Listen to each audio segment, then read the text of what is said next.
দর্শক এই মধ্যরাতে সবাইকে আমন্ত্রণ জানাচ্ছি নিউজ 24 নিয়মিত আয়োজন নিউজরুম সংলাপ অনুষ্ঠান। আপনাদের সঙ্গে আছেন প্লাবন রহমান। দিনের গুরুত্বপূর্ণ খবর ঘটনাগুলো এই মধ্যরাতের আয়োজনে আমরা বিশ্লেষণ করার চেষ্টা করি। আমন্ত্রিত অতিথি যারা থাকেন তারা খবর ঘটনাগুলো বিশ্লেষণ করেন, তাদের মতামত জানান। আজ বাজেট কেন্দ্রে কি খবর? দেশের ইতিহাসের সবচেয়ে বড় বাজেট, 6 লাখ কোটি টাকার বেশি বাজেট। আমরা এই বিষয় নিয়ে কথা বলতে চাই। মূলত আমাদের সঙ্গে অতিথি হিসেবে এখন আপাতত একজন আছেন, জামাল উদ্দিন, বিজনেস এডিটর, দৈনিক ইত্তেফাক। জামাল উদ্দিন, আপনাকে স্বাগত জানাচ্ছি নিউজ 24 এর নিয়মিত মধ্যরাতের আয়োজন। আমাদের সঙ্গে আরেকজন অতিথি নিশ্চয়ই যোগ দেবেন, Abdur Rahim হারমাছি, business editor, bdnews24.com। আমরা আশা করছি খুব শীঘ্রই দ্রুতই তাকে আমরা সংযুক্ত করতে পারবো। আমরা আলোচনায় যেতে চাই জামাল উদ্দিন, তার আগে আমরা একটু দু একটি শিরোনাম দর্শকদের জানাতে চাই যে বিষয় নিয়ে মূলত আলোচনা করতে চাই। দেশের ইতিহাসে সবচেয়ে বড় বাজেট পেশ হলো সংসদে। উন্নয়নের সাথে জীবন জীবিকা রক্ষার অঙ্গীকার অর্থমন্ত্রীর। প্রবৃদ্ধির লক্ষ্য 7.2। দাম কমছে মেড ইন বাংলাদেশ পণ্য ওষুধ সামগ্রীর। বাংলাদেশে দেশি পণ্য, দেশে উৎপাদিত পণ্যকে উৎসাহিত করা হয়েছে। বাড়ছে তামাক, মোবাইল ফোন আমদানি খাদ্যে। কালো টাকা সাদা নিয়ে নতুন বার্তা নেই। বরাদ্দ বেড়েছে সামাজিক সুরক্ষা খাতে। সামাজিক সুরক্ষা খাতের আওতা আসলে বাড়ানো হয়েছে। 1 লাখ কোটি টাকার বেশি এখানে বরাদ্দ দেওয়া হয়েছে। উন্নয়ন খাতে সিংহভাতি যাচ্ছে যোগাযোগ কাঠামো। যোগাযোগ অবকাঠামো খাতে প্রতিবারই আসলে বেশ বড় গুরুত্ব থাকে। এবার আমরা যতটা দেখেছি উন্নয়ন বাজেটের প্রায় 1/4 অর্থাৎ প্রায় 25% বরাদ্দই দেওয়া হয়েছে মেগা প্রকল্প কেন্দ্রিক যোগাযোগ অবকাঠামোই। সবচেয়ে বেশি গুরুত্ব পেয়েছে রূপপুর পারমাণবিক বিদ্যুৎ কেন্দ্র। প্রস্তাবিত বাজেটে কল্যাণমুখী বলছে ক্ষমতাসীন দল আওয়ামী লীগ। বাস্তবায়নযোগ্য নয় দাবি করছে বিএনপি। জাতীয় পার্টি নির্দেশনার অভাব দেখছে centre for policy dialogue, CPD. এসব বিষয় নিয়ে আলোচনা করতে চাই বিস্তারিতভাবে। জামাল উদ্দিন আমাদের সঙ্গে আছেন। জামাল উদ্দিন, আপনার কাছ থেকে একটু জানতে চাই, মোটা দাগে আসলে একটু যদি বলবেন, আপনার একটু পর্যবেক্ষণ জানতে চাই এবারের বাজেট সম্পর্কে। সবচেয়ে বড় বাজেট, দেশের ইতিহাসের 50তম বাজেট, 6,03,000 কোটি টাকার বাজেট, যেখানে 2,14,000 কোটি টাকার ঘাটতি। কতটা প্রত্যাশিত এই বাজেট করোনাকালে? জামাল উদ্দিন। ধন্যবাদ আপনাকে। আমাদের এই বাজেটের স্বাভাবিকভাবে আমরা বলছি যে 6 লাখ কোটি টাকার, এবং এটা অনেক বড় বাজেট। আমাদের প্রতি বছরই আসলে বাজেটের আকার বাড়বে, যেহেতু আমাদের অর্থনীতি অনেক সম্প্রসারণশীল, এটা বাড়বে। কিন্তু প্রশ্ন হচ্ছে যে আমরা গত 2 বছর যেভাবে কাটাচ্ছি, এই করোনাকালীন সময়ে আমাদের যে ইকোনমিক লস হয়েছে এবং আমাদের যে জীবনহানি ঘটেছে, সেই তুলনায় এই বাজেটটা, তার বাস্তবতা এবং এর প্রতিফলনটা কিভাবে ঘটেছে এবং ঘোষিত বাজেট কতটা বাস্তবায়নযোগ্য হবে। আমরা যদি একটা জিনিস লক্ষ্য করি, প্রথমত দেখেন যে স্বাধীনতার পর থেকেই কোনো বাজেটই বাস্তবায়ন করা সম্ভব হয়নি। একটা পর্যায়ে বাজেট সংশোধন করা হয়, সেই সংশোধিত বাজেটও আমাদের বাস্তবায়নের কোনো রেকর্ড নেই। এইবার প্রেক্ষাপটটা একটু ভিন্ন এবং গতবারও ভিন্ন ছিল। করোনার যে অভিঘাত আমাদের ইকোনমিতে রয়েছে, এটা মোকাবেলার জন্য আমরা যে সময়টা পেয়েছিলাম, এবং গত বছর আমরা করোনার মধ্যেই বাজেটটা হয়েছে, এবং সে একটা যে 10,000 কোটি টাকার বাড়তি আমাদের বরাদ্দ ছিল, সেটা আমরা ঠিক মতো ইউজ করতে পারিনি। সেই 1 বছর আমরা পেলাম আমাদের করোনায় স্বাস্থ্য খাতকে উন্নয়ন করার জন্য এবং আমাদের কর্ম পরিকল্পনা গ্রহণ করার জন্য। এর মধ্যে যে বিষয়টা এসছে যে আমাদের এখন টিকা, সবাইকে শতভাগ টিকা নিশ্চিতকরণ করতে হবে। আমাদের ইকোনমিকে যদি আমরা জাগিয়ে তুলতে চাই, টিকা দিয়ে সবাইকে কর্মক্ষেত্রে ছেড়ে দিতে হবে, তখন সবাই কর্মমুখী হবে। এটা হচ্ছে আমাদের এই মুহূর্তে সবচেয়ে বড় চ্যালেঞ্জ। কিন্তু সেই জায়গাটায় আমরা এখনো কোন রকম আমাদের দিক নির্দেশনা ওইভাবে আমরা পাইনি। আমরা যদি দেখতে পাই সাধারণভাবে আমাদের যে বাজেটটা, সেখানে ব্যয়ের কথা বলা হচ্ছে যে, আমিও এটা মানি যে আমাদের 6 লাখ কোটি টাকার বাজেট, এটা কিন্তু খুব বেশি না যে আমাদের নিড অনুযায়ী। কিন্তু এই বাজেট, এই ব্যয়ের প্রস্তাবটা কিভাবে হবে? আমরা ধরে নিতে পারি যে সামগ্রিকভাবে আমাদের এই বাজেটটি প্রণয়নের আগে 4টা বিষয় মাথায় ওনারা রেখেছেন। কিন্তু জামাল উদ্দিন, একটা বিষয় একটু প্রশ্ন করতে চাই, সেটা হচ্ছে যে প্রতিবারই দেখা যায় যে বড় ধরনের ঘাটতি থাকে এবং বিশাল অঙ্কের বাজেট দেওয়া হয়, যেটির বাস্তবায়ন হারও আমি যতটুকু জানি যে প্রতি বছর অর্থ বছরে আসলে কমতির দিকে, 70-80% বেশি আসলে হয় না। তো সেই জায়গা থেকেই এত বড় অঙ্কের বাজেট দেওয়ার যৌক্তিকতা দেখেন? সেখানে একটা জিনিস যে আমরা ধরুন যে বলি যে প্রতি বছর আমি বাজেট বাড়াচ্ছি, আপনার সাথে আমি একমত যে আসলে এই বাজেট বাড়িয়ে আমাদের যৌক্তিকতা কতটুকু। আমার যদি ব্যয় সক্ষমতা না থাকে, আমি বরং কম বাজেট দিয়ে যদি সেটা আমি বাস্তবায়ন করতে পারি, আমার গুণগত ব্যয় নিশ্চিত করতে পারি, সেটাই বরং ভালো। যে আমার ফোকাস বেসড, আমরা যেমন এখন ঢালাও ভাবে আমরা যেটা করছি এটা না করে যদি আমি ফোকাস বেসড আমরা যদি করি, আমাদের এরিয়া বেসড এবং সেক্টর বেসড যদি আমরা বাজেটটা করতে পারি, তাহলে কিন্তু আমাদের এই বাজেট বাস্তবায়ন করা সম্ভব হবে এবং এর গুণগত ব্যয় নিশ্চিত করা সম্ভব হবে। আপনি লক্ষ্য করবেন যে আমরা প্রতিবারই যে ব্যয় বাস্তবায়নটা করতে এবং আমাদের এই বাজেটে যতটুকু বাস্তবায়ন দেখানো হয় সেটাও কিন্তু রিয়েল না। তো সেক্ষেত্রে সবাই আমরা বলছি বাস্তবায়নযোগ্য একটা বাজেট দরকার। সেখানে আপনার প্রশ্নের কাউন্টার আরেকটা জিনিস রয়েছে যে হ্যাঁ, আমরা বাস্তবায়ন করতে না পারি কিন্তু আমাদের লক্ষ্যটা বড় থাকা উচিত, আমাদের উচ্চাভিলাষটা থাকা উচিত। যদি আমরা বেশি লক্ষ্য ধরতে পারি, তার মধ্যে কতটুকু আমরা এগোতে পারি, মানে টার্গেটটা বড় রাখা, সেই যুক্তি থেকে অনেক সময় বড় হয়। আর এইবার করোনাকালীন সময়ে আমাদের অবশ্যই ব্যয় বাড়াতে হবে। আমাদের যেই জিনিসটা ফোকাস দেয়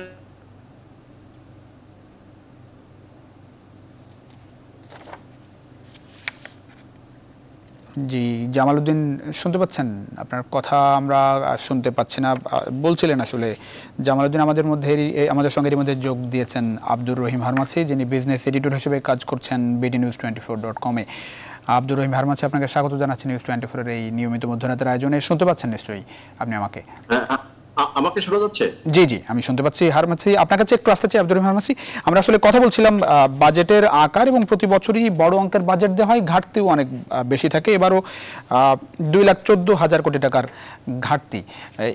একটু সুনির্দিষ্টভাবে বলবেন যে এত বড় অঙ্কের বাজেট দেওয়ার যৌক্তিকতা আপনি দেখেন কিনা, যেখানে প্রতি বছর অর্থ বছরে আমরা দেখছি যে বাজেট বাস্তবায়ন প্রত্যাশা অনুযায়ী হচ্ছে না, বরং বছর ওয়াইজ আসলে কমছে। 70-80 ভাগও কঠিন হয়ে যায়। আসলে অনেকে এই বাস্তবায়ন হার নিয়েও প্রশ্ন তোলেন। সেই জায়গাটাই প্রতি বছরই আমরা দেখছি বাজেটের আকার অনেক বড় হচ্ছে, যৌক্তিকতা কতটা বা প্রত্যাশিত এই করোনাকালে, সেটি একটু জানতে চাই আপনার কাছ থেকে। শুরু করতে চাই দিয়ে। জি, প্রথমে আপনাকে মনে রাখতে হবে আমরা একটি কঠিন সময় অতিবাহিত করছি। আপনার পিছনে একজন আছে, যদি একটু সরে যেতে বলেন ক্যামেরার ফ্রেমে। জি জি জি, একটু আমরা প্রথমে বলতে হয় যে খুবই সংকট কাল আমরা অতিক্রম করছি। করোনা সময়ে এই পরিস্থিতিতে বাজেট প্রণয়ন করা, বাজেট দেওয়াটাই যে কোনো অর্থমন্ত্রীর জন্য খুবই একটি কঠিন কাজ।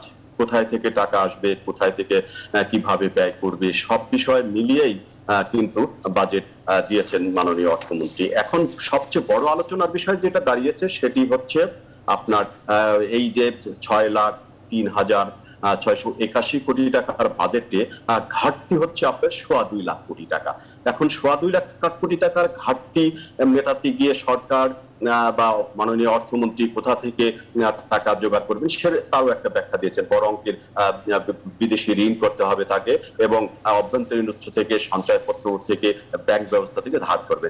আমাদের এখনকার এই পরিস্থিতিতে আমাদের প্রধান আলোচনার বিষয় যেটা সেটা দাঁড়িয়েছে যে কত হলো বা জিডিপি প্রবৃদ্ধি কত হবে, সেটার চেয়েও বড় বিষয় যেটা সেটা হচ্ছে যে বাজেটটি দিয়েছেন সেই বাজেটটি সুন্দর ব্যবস্থাপনার মাধ্যমে বাস্তবায়ন। আপনাকে আমি বলি যে আমরা এই কঠিন সময়ে যেভাবে বাজেট মাননীয় অর্থমন্ত্রী দিয়েছেন, তিনি নিজেও কিন্তু স্বীকার করেছেন, বা অর্থমন্ত্রী তার বাজেট বক্তৃতায় বারবার স্বীকার করেছেন যে কঠিন সময় অতিক্রম করছি, কঠিন সময়ের মধ্যে মানুষের জীবন এবং জীবিকার জন্যই তিনি বাজেট দিয়েছেন। এখানে সবচেয়ে বড় আলোচনার বিষয় যেটা সেটি হচ্ছে যে যদি আপনার যেখান থেকে টাকা আসার কথা, অর্থাৎ ঘাটতি পূরণের জন্য যে টাকাটা আসার কথা ব্যাংক ব্যবস্থা থেকে, সঞ্চয়পত্র থেকে এবং বৈদেশিক ঋণ থেকে, সেই টাকাটা যদি না আসে তাহলে কিন্তু আমাদের বাজেট বাস্তবায়নটা বড় ধরনের হুমকির মুখে পড়বে, চ্যালেঞ্জের মুখে পড়বে। এখানে আপনাকে আমি বলি সেটা হচ্ছে যে রাজস্ব আদায় থেকে যে 3,30,000 কোটি টাকা লক্ষ্য ধরেছেন সেটা কিন্তু বাড়াননি মাননীয় অর্থমন্ত্রী। গতবার অর্থাৎ যে বিদায়ী 2020-21 অর্থ বছরের যে বাজেটের রাজস্ব আদায়ের যে লক্ষ্য ছিল সেটাই রেখেছেন। এখন যেটা দাঁড়াচ্ছে হচ্ছে যে একটু জানতে চাই আব্দুর রহিম হারমাছি, এই যে যেটি বলছিলেন যে 20-21 অর্থ বছরে যে আপনার বাজেটের যে মানে অর্থের সংস্থান, এই যে রাজস্ব আয় এখন পর্যন্ত কত, একটু যদি জানাতে পারেন।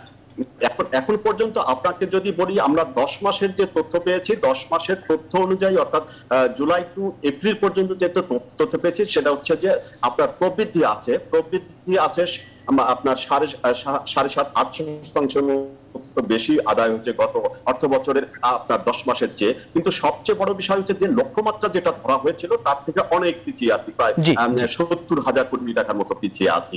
এখন যেটা দাঁড়াচ্ছে যে এইবারকার বাজেটের কিন্তু আপনার যেহেতু রাজস্ব আদায় কম, সবকিছু মিলিয়ে কিন্তু আপনার জিডিপি প্রবৃদ্ধি 8.2% ধরেছিলেন মাননীয় অর্থমন্ত্রী, সেটা কিন্তু কমিয়ে 6.1% নামিয়ে এনেছেন এবং বলা হচ্ছে যে এই প্রবৃদ্ধি হয়তো অর্জিত হবে। এখন এই যে করোনাকালীন সময়ে 7.2% যে প্রবৃদ্ধি ধরেছে, আমি ব্যক্তিগতভাবে মনে করি যে প্রবৃদ্ধি কত অর্জিত হবে বা কত হবে সেদিকটাই বেশি না তাকিয়ে এই কোভিড-19 সময় আপনার যদি 4-5% প্রবৃদ্ধি হয় তাও বাংলাদেশের প্রেক্ষাপটে আমি ভালো বলে মনে করি। আপনার পার্শ্ববর্তী দেশ ভারতে এবার নেগেটিভ প্রবৃদ্ধি হবে। সেই কারণে এখন যেটা দাঁড়াচ্ছে সেটা হচ্ছে যেভাবে মাননীয় অর্থমন্ত্রী বাজেটটা সাজিয়েছেন সেই বাজেটের সুন্দরভাবে যদি বাস্তবায়ন করেন তাহলে তিনি যে শিরোনাম দিয়েছেন জীবন জীবিকার বাজেট, সেটা কিন্তু সম্ভব। তা না হলে কিন্তু এই পরিস্থিতিতে আমরা আরো বড় ধরনের সংকটের মুখোমুখি হব। কারণ আমি শুধু একটি বিষয় বলতে চাই, সেটি হচ্ছে আমরা একদম অনিশ্চয়তার মধ্যে আছি। দ্বিতীয় ঢেউয়ের পরে তৃতীয় ঢেউ শুরু হবে কিনা, কখন কি পরিস্থিতির মুখোমুখি হব আমরা জানি না। সেই কারণে সবার আগে সবাই যেন দ্রুততর খুব অল্প সময়ের মধ্যে টিকা পায়, অর্থাৎ ভ্যাকসিনটা পায়, সেই বিষয়টিকে সবার আগে নিশ্চয়তা দিতে হবে, সবার আগে ব্যবস্থা করতে হবে। সেই নিশ্চয়তা নির্দেশনা কি এবারে যে বাজেট বক্তৃতা বা এবারের বাজেটে পেয়েছেন, দেখেছেন আছে এরকম কিছু? হ্যাঁ, সেটা সেরকম প্রত্যাশা আছে যে টিকার জন্য 10,000 কোটি টাকা বরাদ্দ রাখা হয়েছে। একই সঙ্গে মানুষের জীবিকার সুনির্দিষ্ট টিকার কথা বলা হয়নি, করোনা মোকাবেলায় বলা হয়েছে। হ্যাঁ, ওই তো করোনার মোকাবেলা মানেই আপনার টিকার একটি বড় প্রধান অংশ। আমরা জানি যে টিকার জন্য এখন সরকার সর্বাত্মক প্রচেষ্টা চালিয়ে যাচ্ছে। আমি আব্দুর রহমান হারমাচ, আমি একটু আসছি আপনার কাছে। আমি জামালউদ্দিনের কাছে আবার একটু ফিরে যেতে চাই। জামালউদ্দিন শুনতে পাচ্ছেন এখন? জি জামালউদ্দিন, আমি একটু ধরেন একেবারেই খেটে খাওয়া মানুষের দিক থেকে যদি একটা প্রশ্ন করতে চাই, মানে সাধারণ মানুষের খুব বেশি আগ্রহ থাকে না, বিশেষ করে যারা নিম্নবিত্ত মধ্যবিত্ত মানুষ, রিক্সা চালক, দিনমজুর, দিন আনে দিন খায়, তাদের জন্য বা একেবারে মোটা দাগের সাধারণ মানুষের জন্য এই বাজেটে আসলে আপনি কি দেখেন? ধন্যবাদ। আসলে মাননীয় অর্থমন্ত্রী বলছেন যে জীবন জীবিকার বাজেট, কিন্তু তিনি কি সব শ্রেণীর মানুষের জন্য বাজেটটি করেছেন? এটি একটি বড় প্রশ্ন আসলে রয়ে গেছে। উনি যে ব্যয় কাঠামোর কথা বলছেন, উনি অনেকগুলো বিষয় এখানে তুলে ধরেছেন, যে মানুষের সাধারণ মানুষের কথা বলছেন, সামাজিক নিরাপত্তা বেষ্টনীর কথা বলছেন, কিন্তু এখানে দেখবেন যে সামাজিক নিরাপত্তা বেষ্টনীতে একটা নির্দিষ্ট কিছু শ্রেণী পেশার মানুষ ওখানে ইনক্লুডেড থাকে। বাট এই করোনার কারণে যে আমার প্রায় 5 কোটির মতো লোক দরিদ্র হয়ে গিয়েছে, তাদের কি কথা উনি বলেছেন? আমাদের এখন দরকার যে সর্বজনকে তাকে আর্থিক সহযোগিতা দিয়ে তাকে বাঁচিয়ে রাখা। এই বাজেটে সেই রকম কিছুই নেই। আপনি শুধু ব্যবসায়ীদের প্রণোদনার কথা বলেছেন, প্রণোদনার টাকা নিয়ে গিয়েছে বড় ব্যবসায়ীরা তাদের সাবসিডি কোম্পানির মাধ্যমে, তাহলে ছোট ব্যবসায়ীরা কিন্তু সেই সুবিধা পায় নাই। আর একজন ব্যবসায়ী বা একটা ইন্ডাস্ট্রিয়ালিস্ট যদি তার প্রোডাক্ট উৎপাদন করেন, আপনি আমি যারা বায়ার আছি, সাধারণ জনগণ যারা 5 কোটির নিচে প্রায় যারা দরিদ্র সীমায় নেমে গেছে, তারা কি করে আপনার প্রোডাক্ট কিনবে? তারা যদি কিনতে না পারে, তাহলে আপনার এই প্রোডাক্ট দিয়ে কি হবে? তাহলে সেই বাইং ক্যাপাসিটি আপনি কিভাবে বাড়াবেন? সুতরাং উন্নত দেশগুলো আপনি দেখবেন, আমাদের পাশের দেশও এইভাবে জনগণকে টাকা দিয়ে তার আর্থিক মানে এই সময়টায় যাতে সে কেনাকাটা করতে পারে, তার ভোগ ব্যয়, তার প্রয়োজনীয় ব্যয়টা সে মেটাতে পারে। আর ভোগ ব্যয় যদি না বাড়াতে পারেন, তাহলে অর্থমন্ত্রী যেটা বলছেন 7.2% প্রবৃদ্ধিটা হবেই না। কারণ বাংলাদেশের প্রবৃদ্ধি হচ্ছে আমাদের কনজাম্পশন লেড গ্রোথ।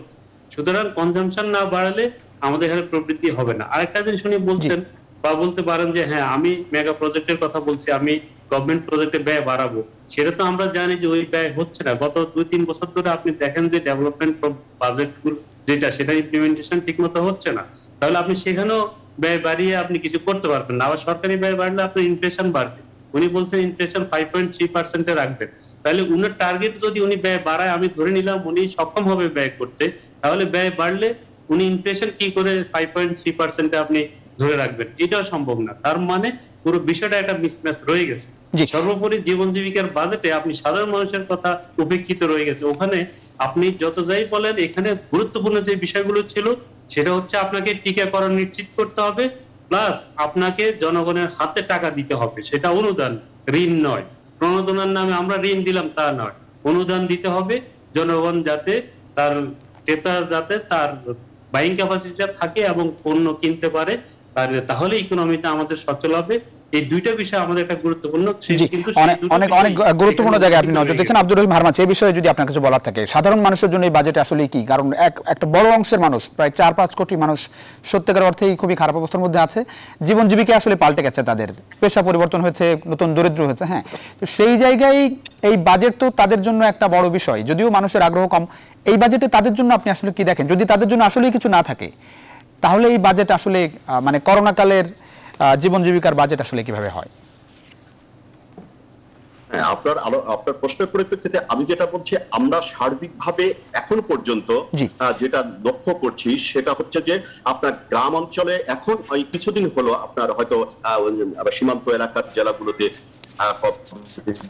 প্রাদুর্ভাব দেখা দিচ্ছে, কিন্তু এই যে গত 1 বছর 3 মাস, এই 3 মাসে কিন্তু গ্রামে বা গ্রামের এলাকাগুলোতে ওইভাবে করোনা আক্রমণ বলি বা করোনার প্রাদুর্ভাব বলি আমরা কিন্তু তেমন ভাবে লক্ষ্য করিনি। সেই কারণে আমি যেটা বলতে চাই সেটি হচ্ছে যে কোভিড-19 বাংলাদেশের অর্থনীতি ক্ষতিগ্রস্ত হয়েছে, শিল্প প্রতিষ্ঠানের উৎপাদন ক্ষতিগ্রস্ত হয়েছে, ঠিক, কিন্তু আমি যেটা বলি আমাদের অর্থনীতির প্রধান চালিকা শক্তি যেটা কৃষি, সেটাতে কিন্তু ওইভাবে ব্যাঘাত ঘটাতে পারেনি।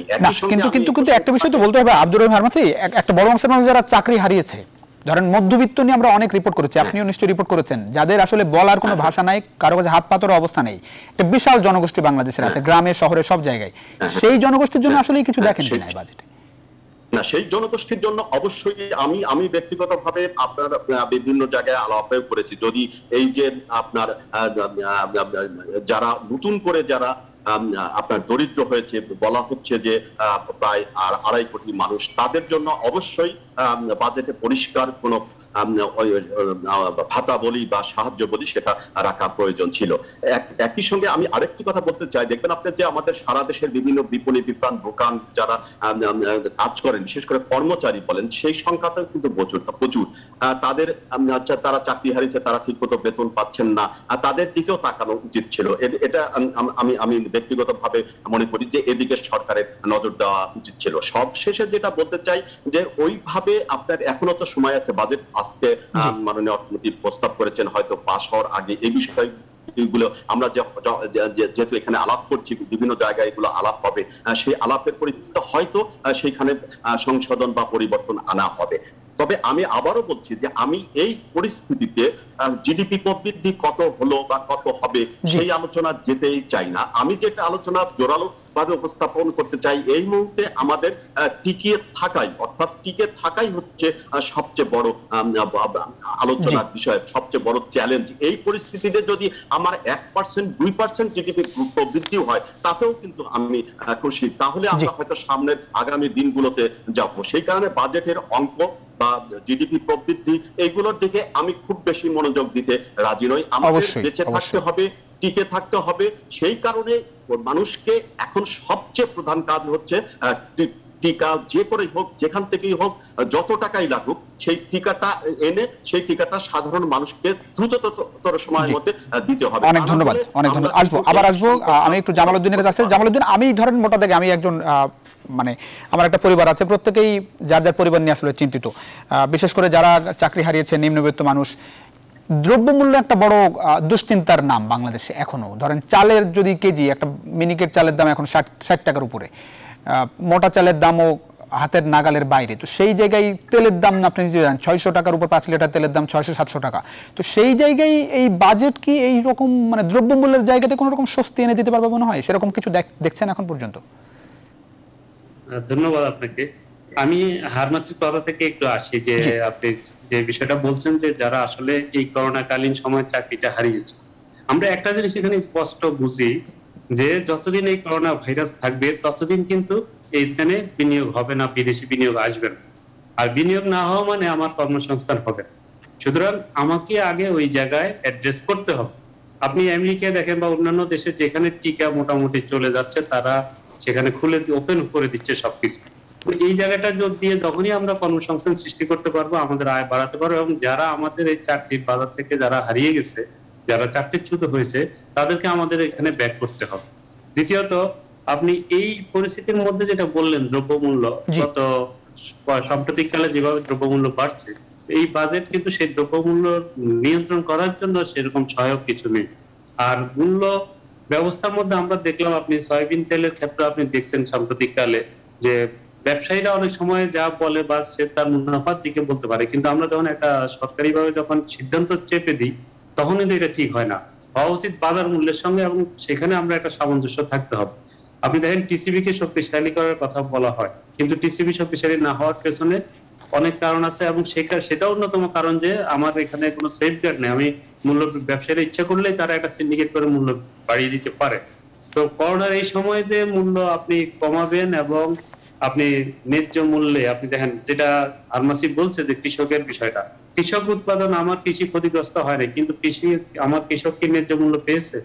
এবং কৃষকের ওখান থেকে হাত বদল হতে হতে আমাদের এই প্রোডাক্ট কিন্তু মধ্যস্বত্বভোগীরা অনেক এখানে সুবিধা পাচ্ছে, বাট যে কৃষক উৎপাদন করবে সে কিন্তু ন্যায্য মূল্য পাচ্ছে না, তাহলে তার কিন্তু খুব বেশি উন্নতি হচ্ছে না। তো এই জায়গাগুলো আমাদের আসলে অ্যাডজাস্ট করা দরকার। এবং আমরা যে অবস্থার মধ্যে এখন এবারে পড়েছি, আপনি জানেন যে ঢাকা শহরে অনেক টুলেটে ভরে গেছে। তার মানে কি এই লোকগুলো কোথায়? এরা গ্রামে চলে গেছে আয় রোজগার না করতে পেরে। চাকরি নাই তো সে কি করবে, ভাড়া দিবে কোথেকে? এদেরকে কিভাবে আমরা আবার নিয়ে আসতে পারি? এবং এরা একটি প্রতিটা, আমরা বলি জনশক্তি, এরা আমাদের একটা কর্মের হাতিয়ার। এই লোকগুলোকে আমি খাইয়ে পরে এদেরকে পুষ্টি রেখে এর উৎপাদন সক্ষমতা আমাকে আদায় করে নিতে হবে, তাহলে পরে আমার উৎপাদনশীলতা হবে। উৎপাদনশীলতা না হলে আমি এদেরকে অসুস্থ রেখে অপুষ্টিতে রেখে কিন্তু আমার এই জনগণ তখন আমার বোঝা হয়ে যাবে। কাজে এখানে আমাদের অনেক বেশি বেশি নজর দেওয়া উচিত। অনেক ধন্যবাদ আব্দুর রহিম ফার্মাসি। আমি একটা জি আবার আসবো জামালউদ্দিন। আমি আব্দুর রহিম ফার্মাসি আপনার কাছে একটু আসতে চাই। দ্রব্যমূল্যের জায়গাটায় আসলে আপনার চোখে কিছু পড়ে কিনা? আসলে যারা ওই বিশাল জনগোষ্ঠীর জন্যই আসলে দ্রব্যমূল্য, তো আমি বাজেটে আমার জন্য কি আছে সেটা খুঁজি, তো সেই জায়গা থেকে যদি একটু আপনার মূল্যায়ন পর্যবেক্ষণ জানতে চাই। হ্যাঁ, এটা আমাদের বাংলাদেশের প্রেক্ষাপটে খুবই বেদনাদায়ক একটা বিষয়। সেটি হচ্ছে যে আমরা কখনোই মানুষকে সহনীয় পর্যায়ের জিনিসপত্র দিতে পারি না। আপনার মনে আছে নিশ্চয়ই, জামালেরও মনে আছে, 2009-10 অর্থ বছরের বাজেটে মাননীয় সাবেক অর্থমন্ত্রী আবুল মাল আব্দুল মুহিত 5টি, এক নম্বর ছিল সিন্ডিকেট দ্রব্যমূল্য সহনীয় পর্যায়ে আনা হচ্ছে। যাওয়ার পর আমরা মাননীয় সাবেক অর্থমন্ত্রী আবুল মাল আব্দুল মুহিত স্যারকে জিজ্ঞাসা করেছিলাম যে আপনার তো সিন্ডিকেট ভাঙতে পারলেন না। উনি অকপটে স্বীকার করছিলেন যে এটা আসলে খুবই কঠিন একটি কাজ। আপনার ভোজ্য তেলের কথাটি আপনি বললেন, ভোজ্য তেল যদি মাত্র 5 জন বড় বড় ব্যবসায়ী বা বড় বড় ব্যবসায়ী গ্রুপ যদি আমদানি করে বা প্রক্রিয়াজাত করে বিক্রি করে, তাহলে আপনি কখনোই ওই সিন্ডিকেটটা ভাঙতে পারবেন না। আর আপনার সবচেয়ে বড় বিষয় শুধু ভোজ্য তেলের ক্ষেত্রে না, চিনির ক্ষেত্রে, অন্যান্য পণ্যের ক্ষেত্রেও কিন্তু আমরা এই ধরনের সিন্ডিকেট গজিয়ে দেখি, এবং চালের ক্ষেত্রেও কিন্তু আমরা দেখি। এখানে সবচেয়ে বড় বিষয় সিন্ডিকেট ভাঙা বা সরকার আন্তরিক কিনা, সরকারের রাজনৈতিক সদিচ্ছা আছে কিনা যে তার সিন্ডিকেটটা ভেঙে সাধারণ মানুষকে ন্যায্য মূল্যে খাদ্যটা দিতে পারবে। একই সঙ্গে কৃষক যেন তার উৎপাদিত পণ্যের ন্যায্য মূল্যটি পায়, তাহলে সেটা নিশ্চিত করতে পারে। এখানে আমরা এই যে বর্তমান জাতীয় সংসদের সংসদ সদস্যরা, আমাদের হিসাব মতে 60% হচ্ছে যারা বড় বড় ব্যবসায়ী গ্রুপের বা ব্যবসা করে এমন ব্যবসায়ী। অর্থাৎ সেই ব্যবসায়ী জনপ্রতিনিধির কাছ থেকে আপনি কি ধরনের আশা প্রত্যাশা করেন? আব্দুর রহিম ফার্মাসি, আরেকটা বিষয় একটু যদি নজর দেন, সেটি হচ্ছে যে এই যে ধরেন আমরা বাজেটে তো প্রতি বছরই অনেক বড় বড় আসলে প্রত্যাশা দেখানো হয়। এবারও প্রথম যেটি আপনি দিয়ে শুরু করেছিলেন আসলে যে বড় ঘাটতির বাজেট এবং এই যে রাজস্ব ঘাটতি প্রতিবারে থাকে, সেই জায়গায় গত বারো আসলে করোনাকালের বাজেট ছিল, এবারও করোনাকালের বাজেট, নতুন কিছু দেখেন কিনা গত 2-3টা বাজেটের সাথে যদি তুলনা করেন এবারের বাজেট?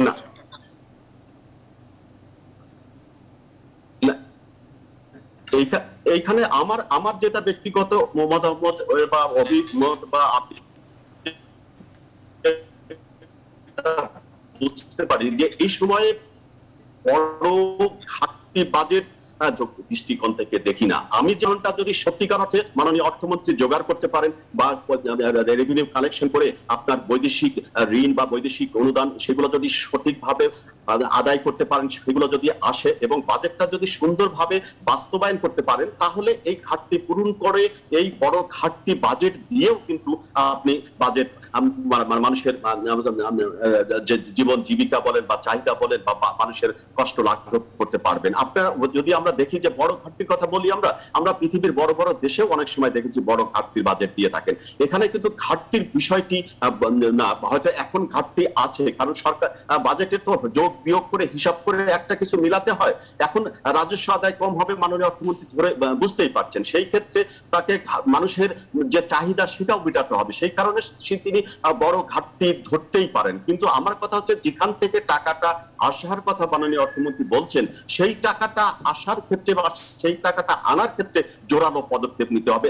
একই সঙ্গে সেই টাকাটার জন্য সঠিক সদ্ব্যবহার হয়, স্বচ্ছতা জবাবদিহিতার সঙ্গে সেই টাকাগুলোর ব্যবহার হয় এবং কোনো ধরনের দুর্নীতি না হয়, সেই দিক থেকেই আমার মনে হয় সবচেয়ে বেশি মনোযোগ দেওয়া উচিত এই বাজেটে। আপনাকে আমি একটি কথা বলি, সেটি হচ্ছে যে আমাদের সবচেয়ে বড় দুর্ভাগ্য যে আমরা প্রকল্প বাস্তবায়নের ক্ষেত্রে আমাদের প্রশাসনিক কর্মকর্তাদের অদক্ষতার অভাব আমরা দেখতে পাই। আমরা প্রত্যাশা করব এই নতুন বাজেটে, যেহেতু আমরা সংকটকালের বাজেট বলছি, দেশের চাহিদার ক্ষেত্রে আমরা একটি ক্লান্তিকাল অতিক্রম করছি, সেই কারণে এই বাজেট বাস্তবায়নের ক্ষেত্রে কোনো ধরনের দুর্নীতি যেন না হয়, কর্মকর্তারা যেন আন্তরিক হয়ে দেশপ্রেমিক হয়ে এই প্রকল্পগুলো বাস্তবায়ন করেন, বাজেট বাস্তবায়ন করেন। সরকারের শীর্ষ মহল থেকে এই ধরনের একটি দিক নির্দেশনা কঠোরভাবে দিলে তাহলেই হয়তো ইতিবাচক কোন ফল। জামালউদ্দিন, আসি আবার আপনার কাছে। জামালউদ্দিন, এই যে বড় বাজেট 6 লাখ কোটি টাকার বাজেট, মূল চ্যালেঞ্জ আসলে কি দেখেন এই বাজেটে যদি আমরা আসলে বাস্তবায়ন দেখতে চাই? এটি একটি জায়গা। আরেকটি হচ্ছে যে রাজস্ব আয় বাড়ানোর আওতা বাড়ানোর কোন রকম পরিকল্পনা, সুনির্দিষ্ট পরিকল্পনা আপনি এই বাজেটে আসলে দেখেছেন কিনা, যাতে করে রাজস্ব আয়টা আসলে এই প্রত্যাশা পূরণ করতে পারে এবারের বাজেটে? দুটি বিষয় যদি একটু বলেন। ধন্যবাদ। এখানে মূল চ্যালেঞ্জটা আমি দেখছি অর্থায়নের চ্যালেঞ্জ। অর্থমন্ত্রী যে ব্যয়ের স্বপ্ন দেখছেন, আমি যদি সেটাকে যৌক্তিকও মনে করি, তাহলে উনি অর্থায়নটা কিভাবে পাবেন? আমি যদি দেখি যে ঘাটতি বাজেটের কথা বলা হচ্ছে, সেটা উনি দুটো বিদেশি উৎস থেকে উনি নিতে পারেন এবং অভ্যন্তরীণ উৎস থেকে নেবেন। এখানে বড় একটা অংশ আপনি দেখেন যে আমাদের রেভিনিউ সেক্টর, রেভিনিউতে আপনি এই কোভিড এর কারণে ব্যবসা বাণিজ্য যেভাবে ক্ষতিগ্রস্ত হয়েছে, তাহলে সেখানে আপনি কতটা জোর দিবেন? এমনিতেই যদি আমরা প্রায় সময় যে ব্যবসায়ীরা যখন কথা বলে, তারা সবাই বিরক্ত নানাভাবে, যে এনবিআর এর লোকেরা যেভাবে ব্যবসা প্রতিষ্ঠানে যেভাবে একের পর এক করা হচ্ছে বা ভ্যাট এখানে মানে চার্জ করা হচ্ছে নানাভাবে, মানে ব্যবসা নাই তবু এটা করতে হবে। সম্প্রতি একজন বলল যে সে একটা বিজনেস শুরু করে নাই, আইআরসি নিয়েছে এবং ভ্যাট নিবন্ধন করছে, তাকে নাকি ভ্যাট দিতেই হবে, জিরো রিটার্ন দিতে হইলেও উপরে দিতে হয়, এরকম কথাবার্তা শোনা যাচ্ছে। তো এই যদি হয় অবস্থা, তাহলে আপনি কিভাবে আপনার রেভিনিউ টার্গেটটা আপনি ফুলফিল করবেন? গত বছর যেটা আমরা চলতি বছরে আমরা দেখি প্রায় এখানে তার বিষয়টা কিরকম, ধরেন যাদের টিআইএন নাম্বার আছে তাদের জন্য বড় ঝামেলা, যাদের টিআইএন নাম্বার নেই তাদের কোনো অসুবিধা নেই। হ্যাঁ, সেটা তো একটা বিষয় আছে যে আপনি যদি নেটের বাইরে থাকেন তাহলে আপনাকে আর ধরার স্কোপ নাই। কিন্তু আরেকটা বিষয় এখানে আমি বলে রাখি যে আসলে আমাদের দেশে যে হারে অনেকবার মানে আপনি একজন ব্যক্তি অনেকভাবে করার আওতায় পড়েন, আপনি ভ্যাটের মাধ্যমে আপনি পরোক্ষভাবে বহু পদ দিচ্ছেন। অনেকে বলে যে আমাদের ট্যাক্স জিডিপি রেশিও কম, এই কথাটা আমি মানতে নারাজ। আপনি যদি ইনডিরেক্ট ট্যাক্স নিয়ে নিচ্ছেন, পরোক্ষভাবে আপনি নানাভাবে ট্যাক্স নিয়ে নিচ্ছেন, এবং প্রতিটা লোক যে শিশু আজকে জন্ম নিচ্ছে তারও কিন্তু সেই হিসাবে সেও ট্যাক্স দিচ্ছে। তো এই জায়গাগুলো আমাদের একটু ক্লিয়ার করা উচিত। আমরা শুধু আয় বাড়ানোর জন্য যখন আমরা স্পষ্ট যদি না বলি এবং ক্লিয়ার কাট কিছু না বলে আমরা শুধুমাত্র নানাভাবে চাপিয়ে আয়টা বাড়াই, তাহলে এটা জনের উপরে এটা বরদাস্ত হয় না। মানে জনগণ তখন। ধন্যবাদ আব্দুর রহিম হারমাচি। আমরা শেষ পর্যায়ে একটু যদি বলেন কিভাবে আসলে এই বড় বাজেট বাস্তবায়ন সম্ভব, কোন কোন জায়গায় আসলেই চ্যালেঞ্জ আপনি দেখেন? এক আর দুই নম্বর হচ্ছে যে মেগা প্রকল্প, তো বিগত কয়েক বছরের কথা যদি বলি, মেগা প্রকল্পে সবসময় বরাদ্দ বেশি ছিল। আমি নিজে মেগা প্রকল্প বিট করি, কোনো সময় আসলে ঘাটতি খুব বেশি চোখে পড়েনি, বেশিরভাগ অর্থের অন্তত। বাস্তবায়নটাই মূল চ্যালেঞ্জ। তো সেই জায়গায় এবারও বরাদ্দ বেশি, সেই জায়গাটাই বাস্তবায়ন করার জন্য সুনির্দিষ্ট কোনো রকম কিছু দেখেছেন কিনা? আসলে বাস্তবায়ন করা সম্ভব হবে মেগা প্রকল্পগুলো যথাসময়ে? এই দুটি বিষয় যদি একটু আলোকপাত করেন। হ্যাঁ, আমি বলবো। জি, আমার বিবেচনায় মেগা প্রকল্পগুলো একটা পর্যায়ে চলে এসেছে এবং মেগা প্রকল্পগুলো কাজ কিন্তু করছেন। আমরা যতটুকু জানি যে আমাদের শ্রমিকরা কাজ করলেও মূল দুটো কাজ কিন্তু একদম, বিশেষ করে আপনার মেট্রো রেলের কাজটা কিন্তু একেবারেই তত্ত্বাবধান করছেন জাপানিজ,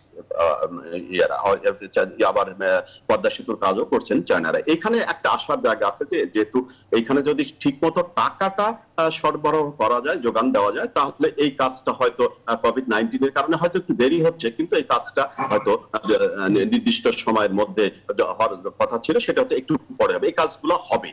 এখানে আপনাকে মনে রাখতে হবে যে আপনার মেগা প্রকল্পের মধ্যে বিশেষ করে পদ্মা সেতু এবং মেট্রো রেলকে নিয়ে আমি ব্যক্তিগতভাবে মনে করি দেশের মানুষের মধ্যে এক ধরনের আশার সঞ্চার হয়েছে।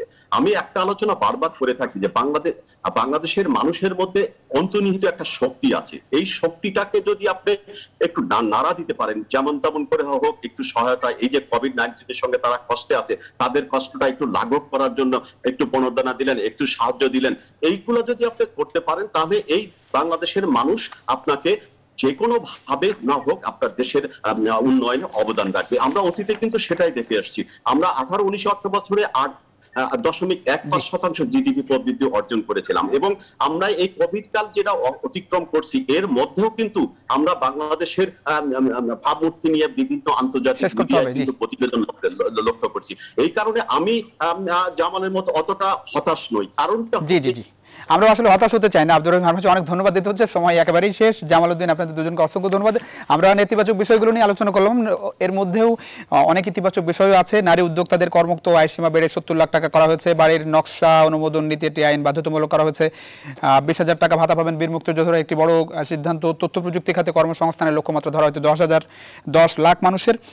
এছাড়া অনেক বিষয়ই আছে, আমরা নেতিবাচক বিষয়গুলো আলোচনা করবো। আমরা চাই যে এই বাজেটের প্রতিফলন মানুষ যাতে একটু হলেও স্বস্তি পায়, বাজার করতে গিয়ে স্বস্তি পায়, বিভিন্ন ক্ষেত্রে স্বস্তি পায়, সেই বিষয়গুলো যাতে চূড়ান্ত বাজেটে আসলে প্রতিফলিত হয়, সেই প্রত্যাশা থাকলেও অনেক ধন্যবাদ যারা আপনারা আমাদের সঙ্গে ছিলেন। নিশ্চয়ই দেখাবো অন্য সময়। সে পর্যন্ত ভালো থাকবেন, সুস্থ থাকবেন। আশা করি নিউজ 24 এর সঙ্গে থাকবেন।